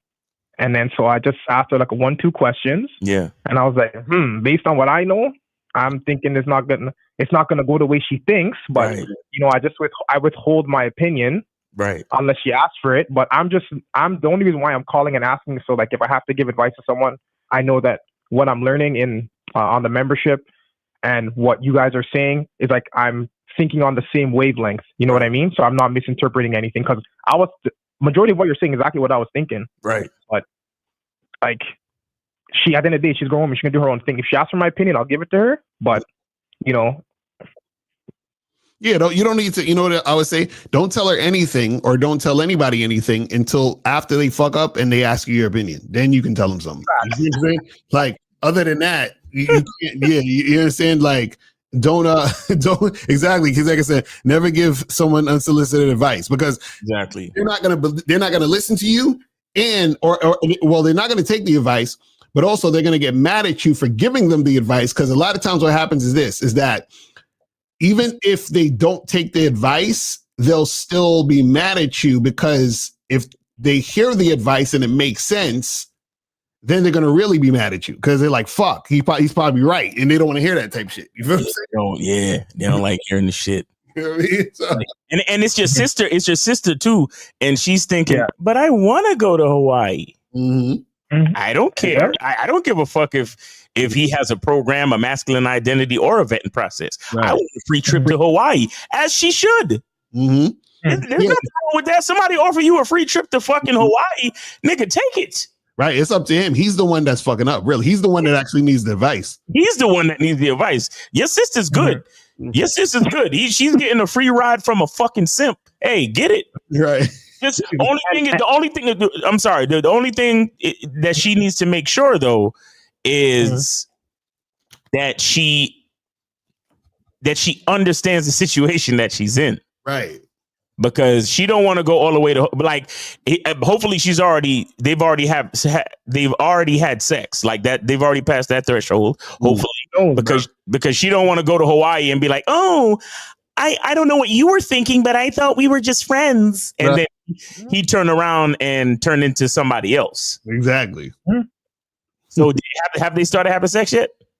I'm not asking her that question. I didn't ask her. I'm not. I'm an observer. I'm sitting back. When she wants to come and ask me a question, she asks me a question. I ain't asking her that. Okay. She's grown. Okay. So, well, that's the only concern I would have. Like, make sure you ain't dealing with a psycho. Right. The type of nigga that if she get flued out and she don't want to give it up, he might turn into somebody else. Like, that's the only thing you really don't want. Mm-hmm. I met the guy. Like he came through it. Like he seems all right. So, but at the end of the day, like they're gonna do what they're gonna do. So, but I'm just asking the question just for like anyone else who's out there who doesn't know, and just for myself. But and just to add another point, what you guys say is so correct, because I know like last time I called, you talked about like understanding patterns, and when I'm starting to notice too, like when I approach women that like now I'm just sitting like instead of like thinking about what to say next, I'm observing like their facial expression, or like sometimes they might say some slick shit in between when their answer. So I'm like, oh, I know she doesn't like me because she would not say that. She thinks I don't react to it, but I'm like, oh, I caught that. But she doesn't know that I caught that. Right. Like, so I'm like, oh, this. I'm like, oh, okay. And then I'll just like, I'm gonna just go this way. But I'm starting to notice like it's more about you're observing, you're listening, you're looking at more variables than just, oh, like what am I gonna say next, or feeling nervous. Like you have to look and see and look at everything, because if you don't, you're gonna miss something. But so I appreciate you guys. Now you're starting to ease into a more you're more of an authority figure within the interaction. Mm-hmm. You understand? Because most guys, when they enter into the when they enter into the approach or the set, as the PUAs would call it, right? They enter into it at a disadvantage mentally. Right. Because they're thinking, oh, I hope she likes me. I hope she's cool. I hope she doesn't ignore me. I hope she doesn't have a boyfriend. I hope. Mm-hmm. Like he's on his knees praying to the bitch. That's putting her on a pedestal, right? But when now you are actually taking in all the different things, kind of like like a secret agent. Like you ever see one of the movies like fucking what's the shit with Matt Damon? Oh, Jason Bourne? Yeah, Jason Bourne. Like Jason Bourne can memorize the fucking license plate without even looking at it. He can tell which person is the actual FBI agent, even though they're in a disguise. He can notice the guy behind him. He can notice if this guy over here has a gun on him or not. Like you're in a situation, and the whole time you're talking to the person right in front of you.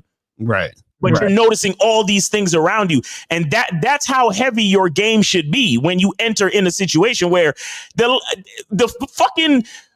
woman's reaction is like the last thing I'm even worried about. Mm-hmm.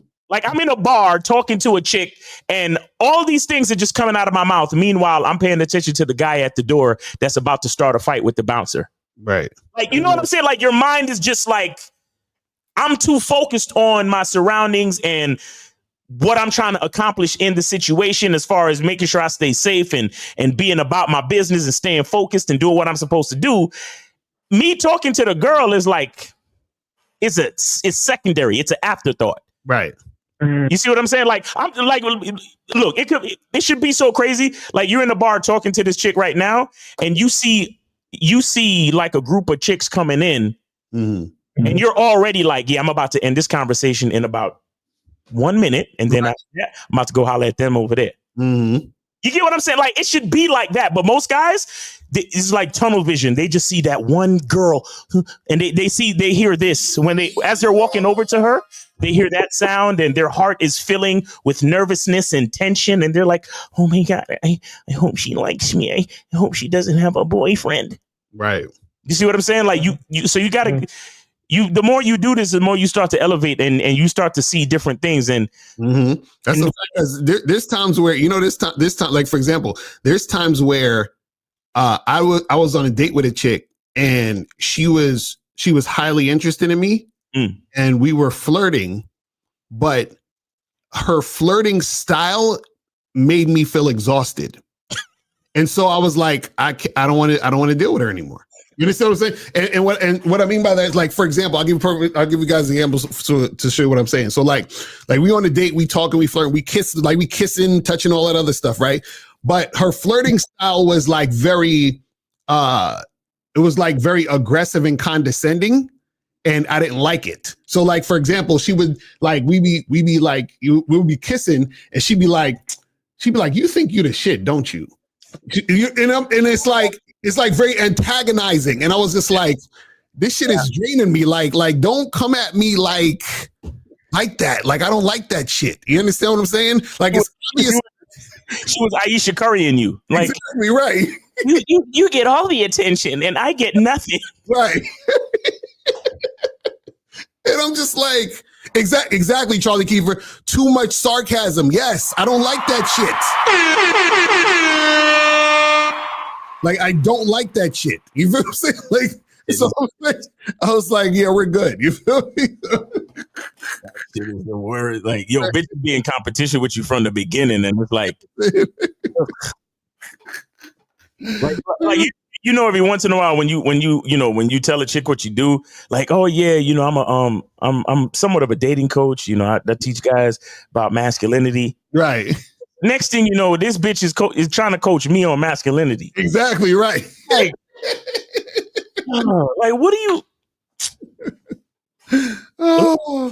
Like, get the fuck out of here. Some chicks can't, like, some chicks, it's sad, but a lot of them haven't even met a guy that understands the direction of their life. Right. So when they ask the question, so what do you, not the how much do you make, but the what do you do? Mm-hmm. And you give them like a valid explanation and you say it confidently. Cause you know how most people, they're like, oh, well, you know, I just graduated with a degree in blah, blah, but I'm looking towards this and I'm kind of in between jobs right now. And that's like the average person's response. Mm-hmm. You know, like, oh, well, after a couple of years of studying and after a couple of years of solidifying my position, I'm going to try to. No. But when you explain to them exactly what you do. Right. And you're confident. And like you just give off that fucking aura. Some of these bitches be tight. Mm-hmm. Because they don't have their life in order yet. Exactly. And they feel like, oh my God, he has his life in order. If he comes to my house, he's going to see my bed unmade and my apartment messy. Right. And look his nose down on me. So let me act sassy now. Mm-hmm. Let me put a lot of it is like this offensive defense. Right. These bitches, because that's why they try to compete with you. Mm-hmm. Look at you. Who are you talking all confident about your career and what you do? Wait, who do you think you are? Kevin Samuels or something? Right. Like, and then, bitch, you just want to.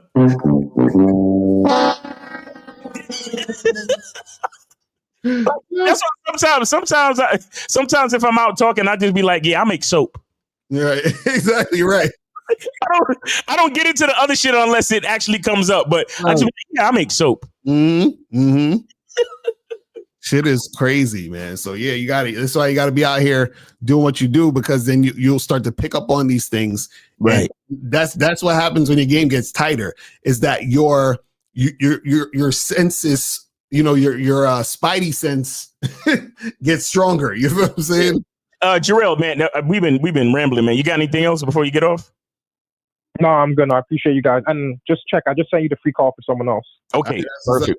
Appreciate you, man. Nice. So we still got 2 free calls? We got 2 free calls, people. We got 2 free calls and 15 minutes left. So make sure you guys call up, man, so we can get this cracking. You feel me? And if you have a question, put a Q in the chat and we'll get to your question. But yeah, that shit be killing me. I don't like all that, like, you know, or like the I can't stand, I call them the smart dumb chicks.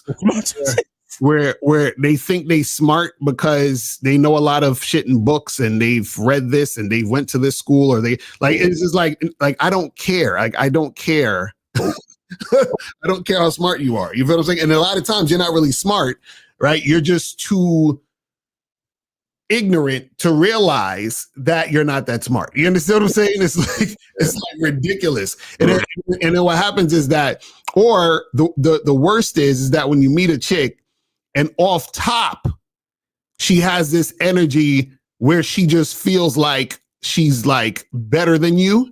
Yeah. So that comes out in how she's talking to you. So I just shut that shit down. I'm like, yeah, we're done.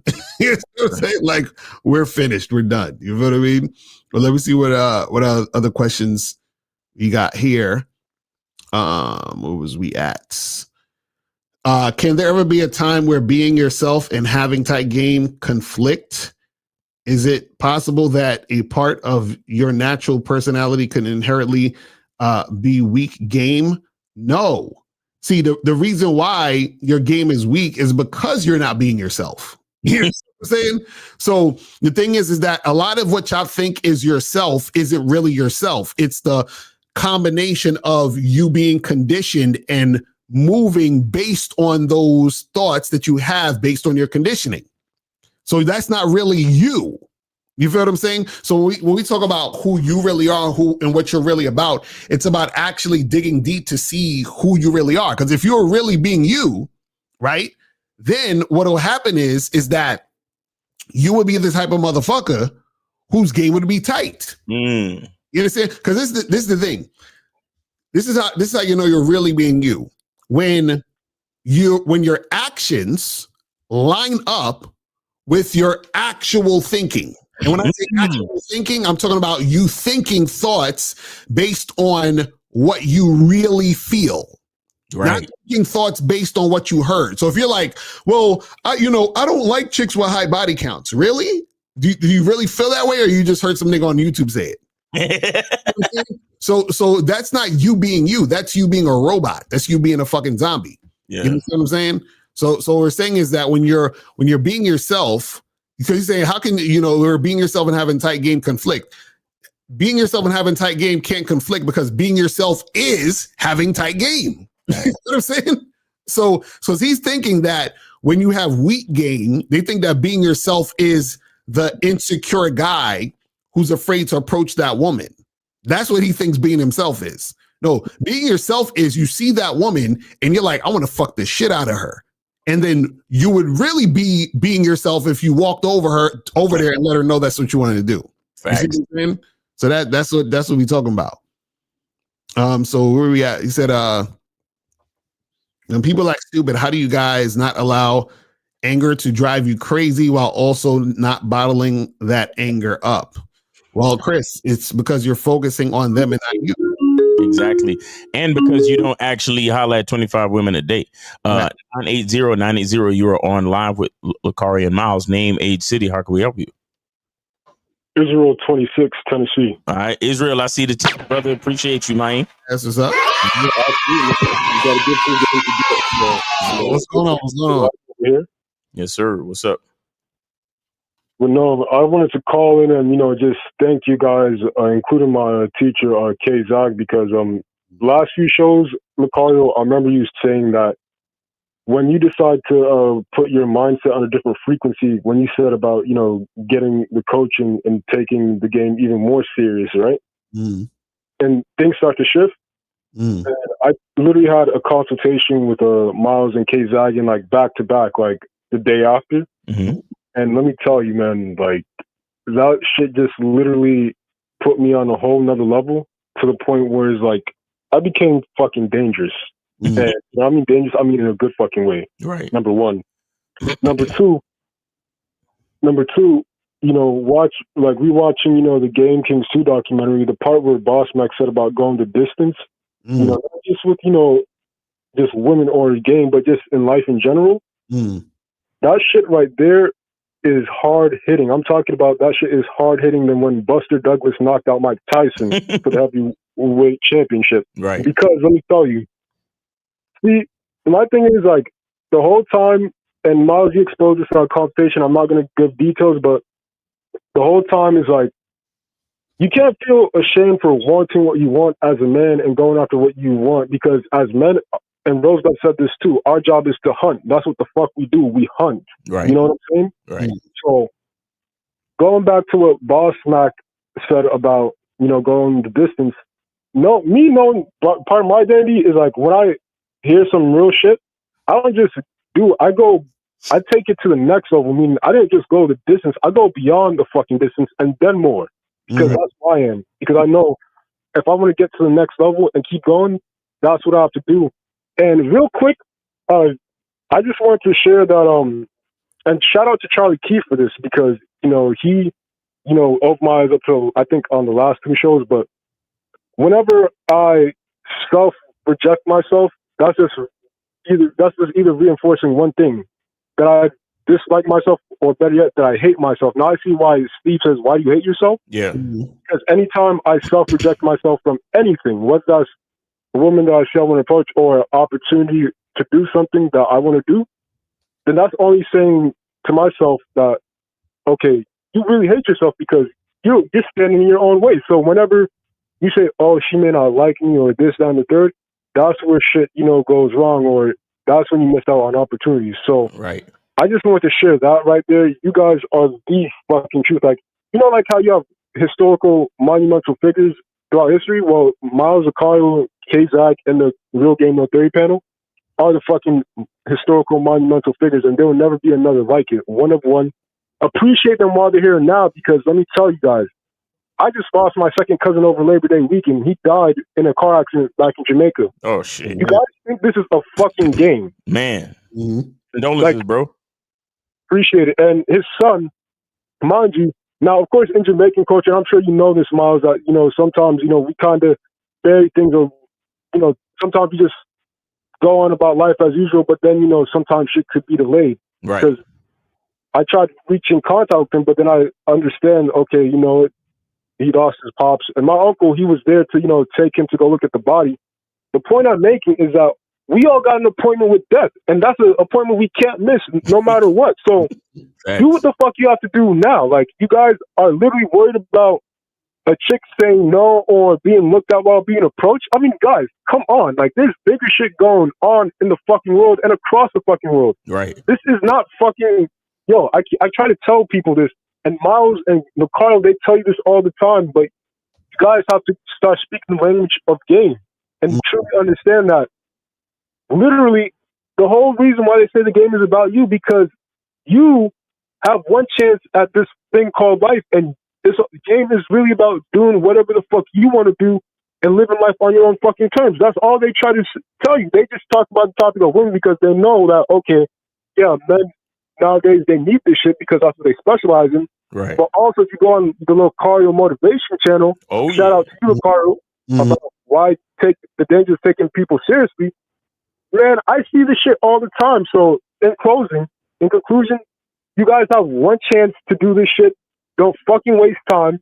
With that being said, you guys have a great show. I'm gonna go the fuck out there and I'm gonna hunt, because that's what the fuck Israel with the Z fucking does.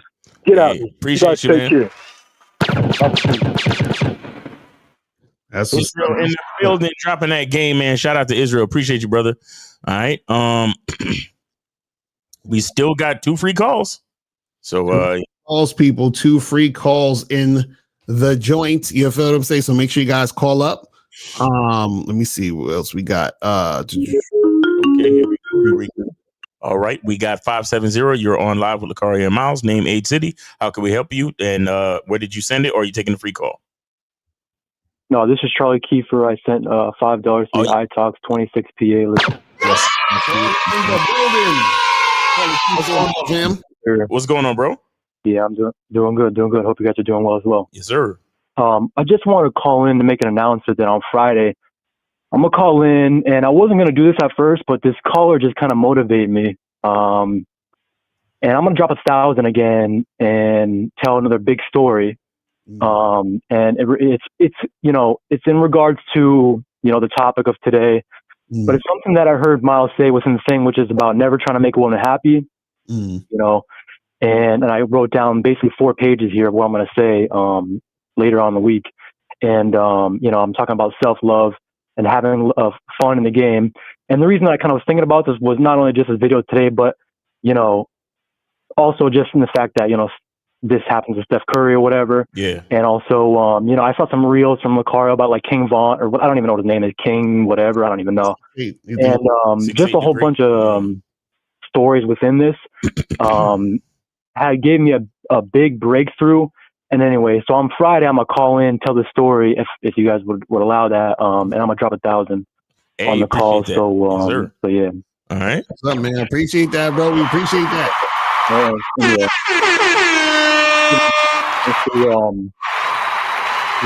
That caller as well, for getting that coaching, because like you said, this is life. You only get one here. And, personally, I don't know why the fuck I'm here, but if I'm getting this game, it's because I want to get it. And it's because I believe in myself, just like this caller. And you guys see the benefits of getting coaching. Look at this guy called in talking about, look how happy he is. Look at the expression that he gives, and that's because of Miles and Lucario and K-Zag as well. He got coaching for him. So, I just want to say thank you to you guys, and thank you to that caller. I appreciate you as much as you appreciate me. And slip of the game, and like Lucario Miles say, the truth inside you, and I'm out. I appreciate it. Appreciate you, brother. All right. Appreciate it. Yes, sir.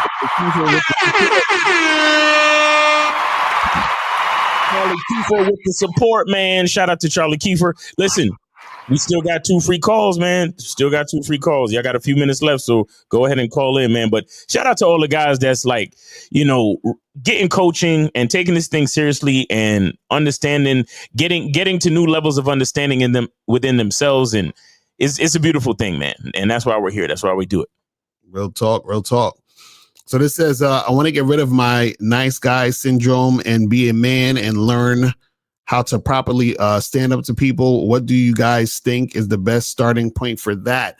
I would say go to masculineidentitymembership.com and join the Masculine Identity Membership so you can get on the Zoom calls of Miles every Monday. You feel what I'm saying? And you can be on the membership. So make sure you guys do that and get that going. He needs to be on the Zoom calls. That's a fact. Facts. Real talk. It says, I have been with my girl for more than decades with no tattoos. Now out of the blue, she started getting tattoos and I don't like tattoos. Am I bugging for put her on final to get the fuck out here? What? So I'm guessing he's saying he wanna break up with her. Well, this is the thing. If that's something extremely important to you, and of her not having tattoos and you don't like that shit, then you gotta just keep that shit pushing. You feel what I'm saying? So it is what it is. You know what I mean? Now, what I would say is to ask yourself, why is that an issue? You feel what I mean?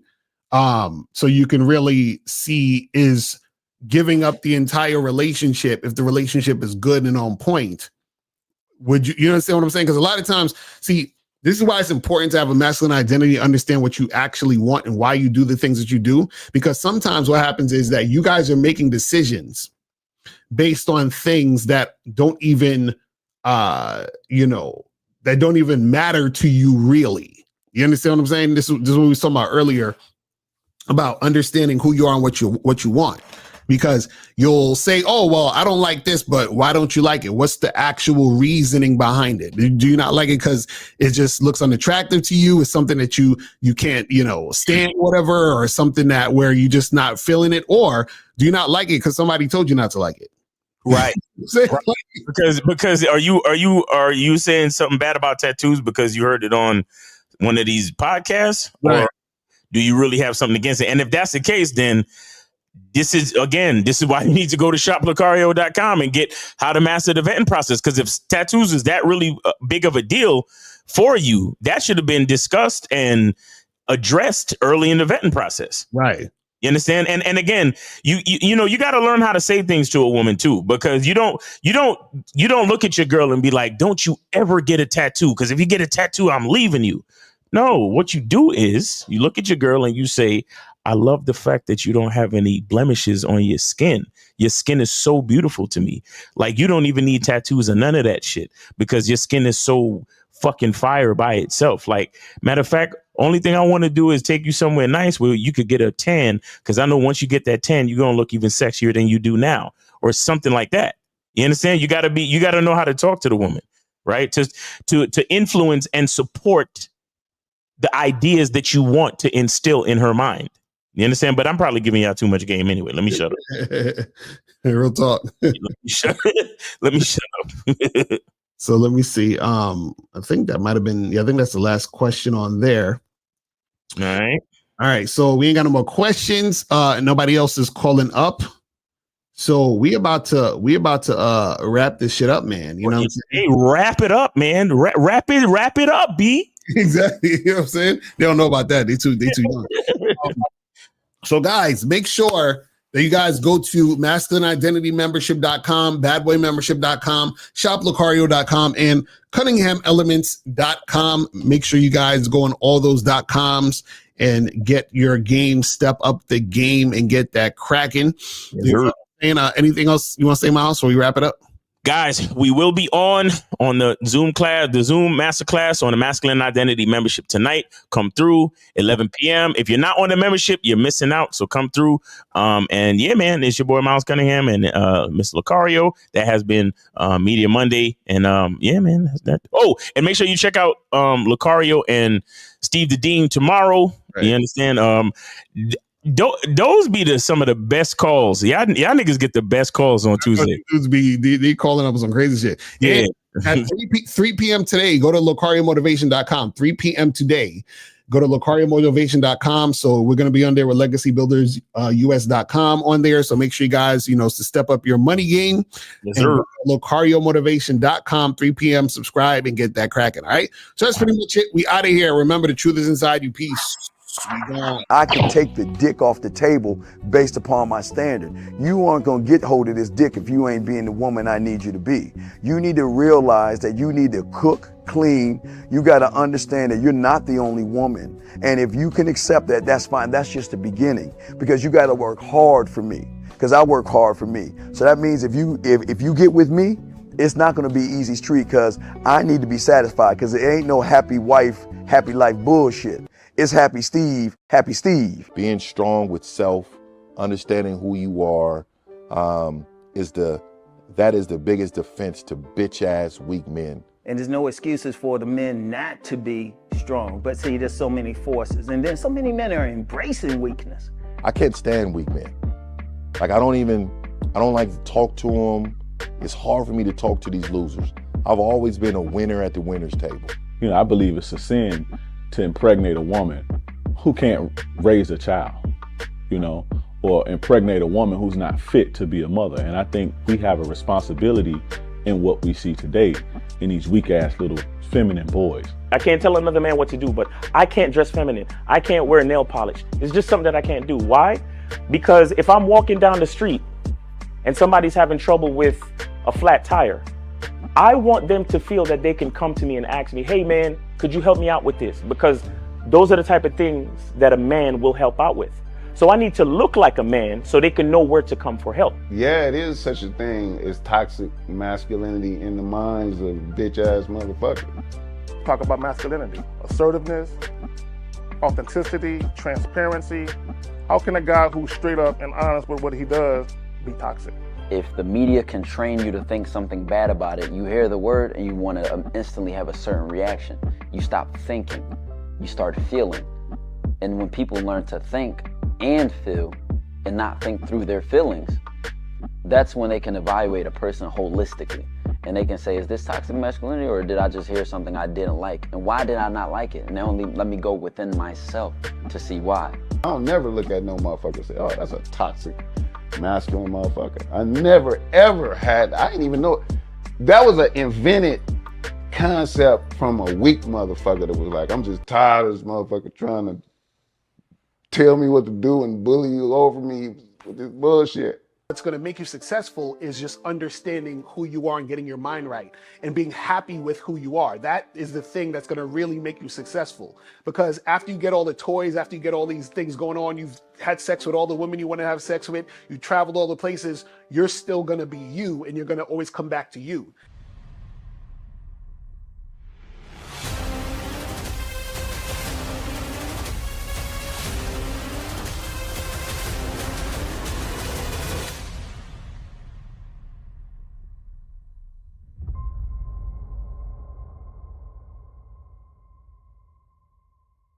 Why do I do this? Why are we even doing this documentary? I want guys to be in the best position possible. There's no way that I'm raising my voice or calling you a bitch ass nigga because I'm trying to hurt your feelings. I'm calling you a bitch ass nigga because you're doing bitch ass nigga shit. And if you continue doing bitch ass nigga shit, you're going to end up in bitch ass nigga situations. You get what I'm saying? So when I call you a bitch ass nigga, trust me, it's because I love you. Game Kings 2, the definition of man, is out right now. Click